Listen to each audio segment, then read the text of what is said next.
Eastern Europe sits a tiny nation with a growing problem. Rulings the United States Supreme Court protects religious freedom in America.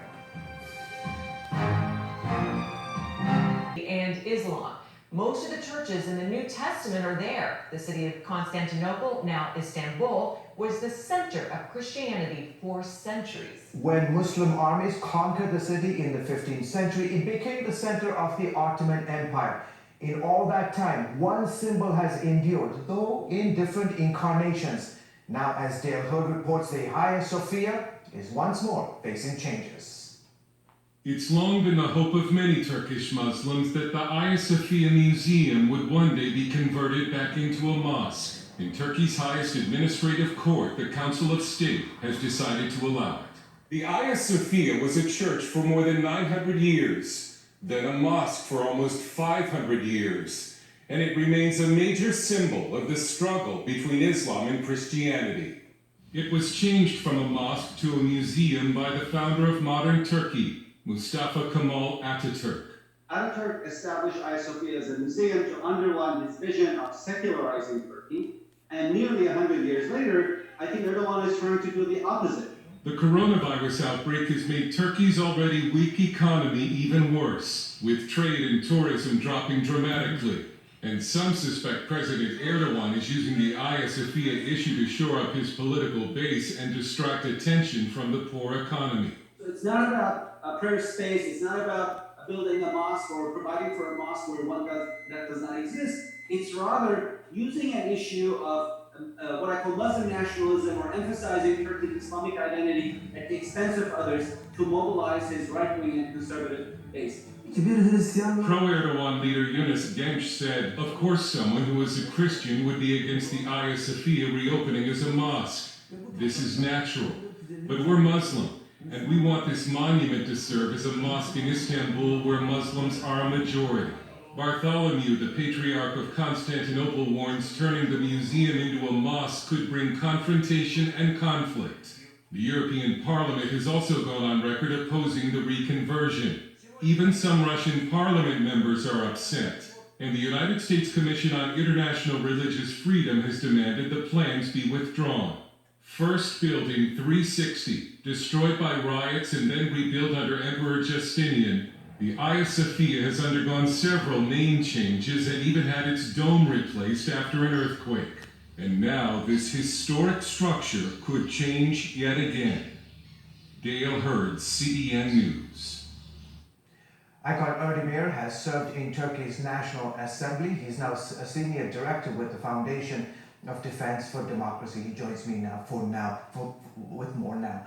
Kemal Atatürk established the Hagia Sophia as a museum and a symbol of Turkey's secular roots. Is Erdogan trying to do the opposite now, Aykan?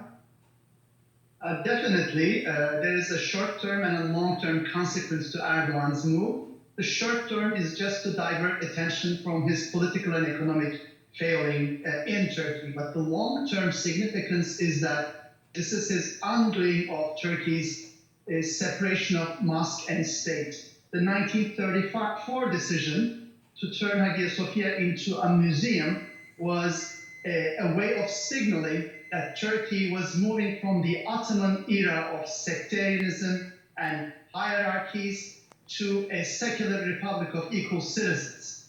And now with this move, Erdogan is once again asserting Islamist supremacism and domination on Turkey's ethnic and religious minorities.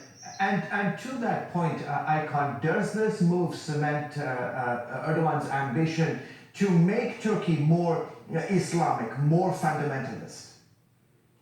Definitely, this is just one among many steps he has taken and will continue to take to socially engineer Turkey into a majoritarian, authoritarian, and sectarian regime. And this will have consequences, repercussions beyond Turkey.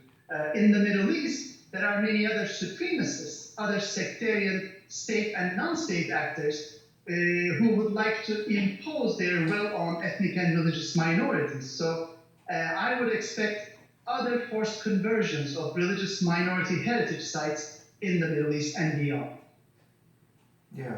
The backlash from Christian quarters around the world has been fierce, right?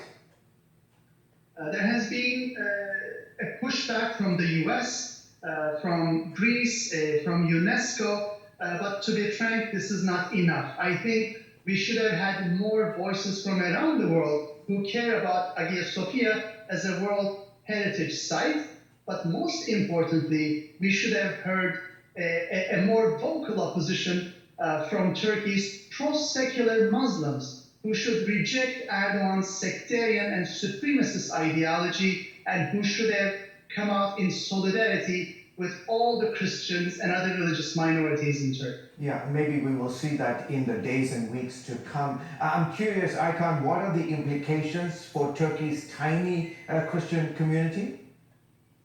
This, of course, is, I think, going to be disastrous for Turkey's dwindling Christian population. Already, the Greek Orthodox community is around 1,000, and it's an aging population. So this is a community on the verge of extinction. But at the same time, Turkey's flourishing Protestant community has been hit hard lately by the Turkish government's systematic policy of expelling Protestant church workers, as well as denying them visas and residence permits. So overall, there seems to be an intimidation campaign to either scare away Turkey's Christians on the one hand, and to reimpose a sectarian Sunni Muslim dominant ideology on the other.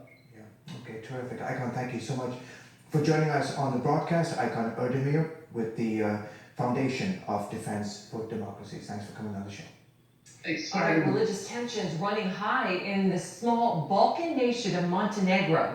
It's all because of a controversial new law aimed at churches. Yes, it's led to widespread protests and detention of some of the country's most prominent Christian leaders. Take a look. 11 countries in this corner of southeastern Europe make up what's known as the Balkans. Among them, the tiny nation of Montenegro, home to some 600,000 people. For months, thousands of protesters, led by Serbian Orthodox Church leaders, have marched in cities across the country, protesting a law they claim allows the government to seize churches and other religious sites. Those protests are interesting because they're happening as a prayer walks, and they're unique. They're also celebrating the Christian faith here in Montenegro. Legal counsel for the church, Vladimir Loposavic, spoke with CBN News from Montenegro's capital city. He fears the law is a pretext to steal their properties, which include hundreds of medieval churches and ancient monasteries that dot the landscape. In other words, it means that the government is going to try to rob the church, which means to jeopardize its own survival of the church itself. The law, enacted in January, states that churches must provide proof of property ownership from before 1918 or risk their assets being taken by the government. Leposavic fears such a move might suppress Serbian Orthodox Christians from living in Montenegro and further restrict religious freedom. The government claims that the churches